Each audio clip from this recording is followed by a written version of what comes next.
What's good?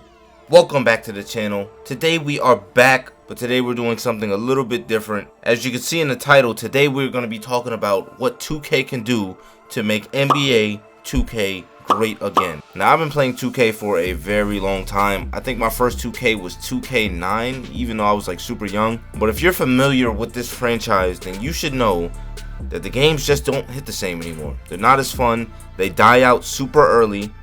And today I just want to break down why that's happening and what 2K can do to fix that. But before we get into that, make sure you leave a like and you subscribe.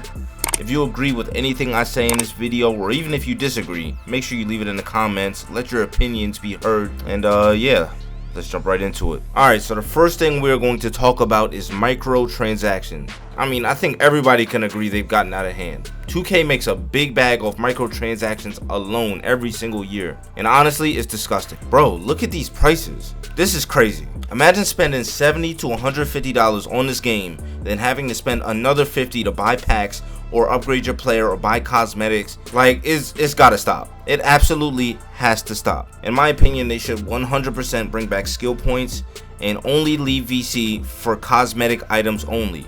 Whether that's clothes, whether that's vehicles, it don't matter. VC should not be used to make your player better or your team better in my team or anything like that. This is something that I'm going to touch on again a little bit later, so just bear with me. But now it is time to talk about the relationship between the community and the developers. As a community, we need to stop complaining about everything, especially right when the game drops. Every single year, the week that the game drops, people complain about the shooting, they complain about steals, dribbling, all that.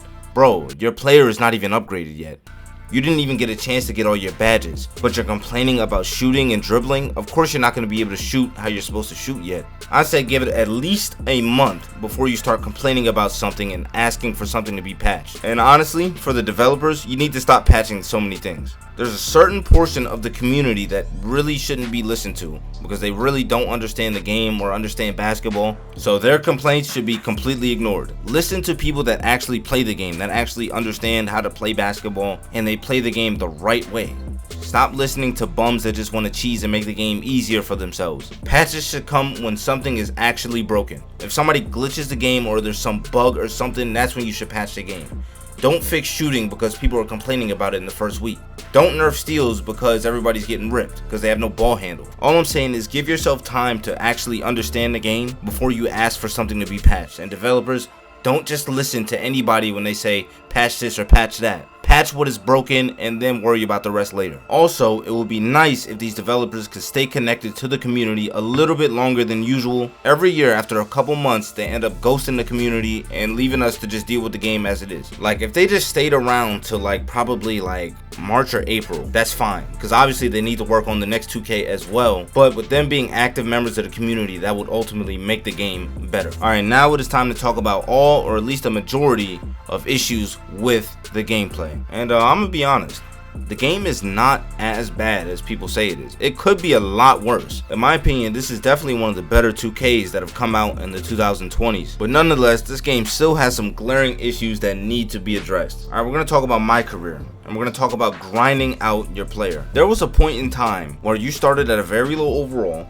and you had to literally play games to grind your player up to a 99. You couldn't spend VC to upgrade them, you couldn't buy them, you had to straight up grind. And that was it. Nowadays, that's virtually impossible to do in a timely manner. The game is designed in a way that you do not make much VC at all when you play games. Even if you drop a quadruple double on Hall of Fame, you will not make more than 1.5k VC. Like, let's be honest here, it's a clear and obvious cash grab by 2K. They're trying to rake in as much cash as possible because they know the community is going to send them money just to upgrade their players, and that's just not right. That's not right at all. You should have to grind to get your player to a certain level, and it should be fun. The sooner that comes back, the better the game will be. On to the next gameplay related issue, we're going to talk about seasons. I spent a lot of time contemplating what they should do with seasons, and I've come to the conclusion that seasons have got to go. Let's be real here. They're trash. Complete garbage. The rewards are garbage. Nobody cares about the rewards. They're mostly cosmetic, and they're not even like cool cosmetics or anything. They're just extra and they're stupid. Now, rewards that help your gameplay, like the badge floor setters and all that, I'm all for those. Maybe some cosmetic things, I'm good with those too. But you can't do that for 8 or 9 seasons. It's very clear that they run out of ideas. They run out of things to put into these seasons. So they just need to stop. If they do get rid of seasons, put some of these rewards into the rep grind. People are going to be grinding for rep anyway. Let them earn these rewards while they're grinding for the rep. Like how it used to be. Everybody loves 2K20 even though it was trash. Remember the rep system for that game? Remember the rewards you got for grinding out your rep? Bro, it actually meant something. Please just revert back to that. Now on the topic of rep, I say make rep a little bit easier to attain. What am I talking about exactly? Well, there's a lot of times where I finish a rep game, have a great stat line, maybe even a triple double, and I get not even a full percentage. I get maybe 1%. Even with double XP, maybe I get 2% rep at max. It's honestly way too hard and it's way too unrealistic for regular people to reach a high rep. Now, I'm not saying make it so easy that everybody can hit top rep. What I'm saying is make it a tiny bit easier. Don't make it too much easier, but make it a little bit more realistic.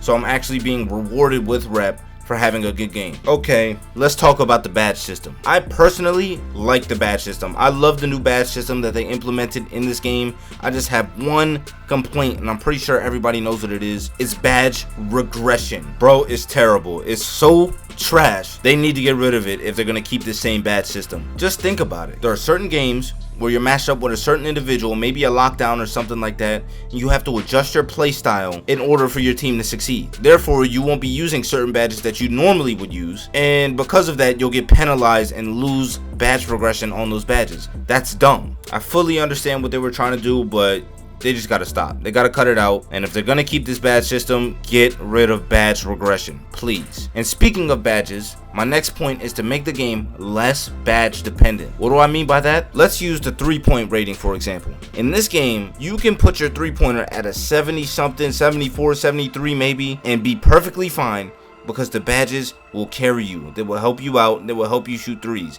Meaning you can spare some of those points in the builder and put it on something else to make your build more versatile. That's cool and all, but it shouldn't be that way. What I'm trying to say is the badges should not make the build. The attributes should make the build. Badges should be used more like perks that maybe enhance your ability a little bit, but not completely take over a certain trait. Also, I think it would help if they cut out some of the badges in the game. There are a total of 77 skill badges in NBA 2K24. There's no need for that. It would honestly be better if there was less badges and the game actually depended on you using your attributes. Now, there's a couple other things that I wanted to talk about, such as some inconsistencies with the contests, layup timings, jump shot timings. I wanted to touch on all that, but maybe I'll touch on that in another video. But there's one more thing that I want to talk about, and it's pretty obvious. If they actually fix this, the game would be so much better off, and that is the servers. Now, I have really good internet, but regardless of that, there are still times when my game is mad delayed. I use wired controllers, I have Wi-Fi boosters, it does not matter.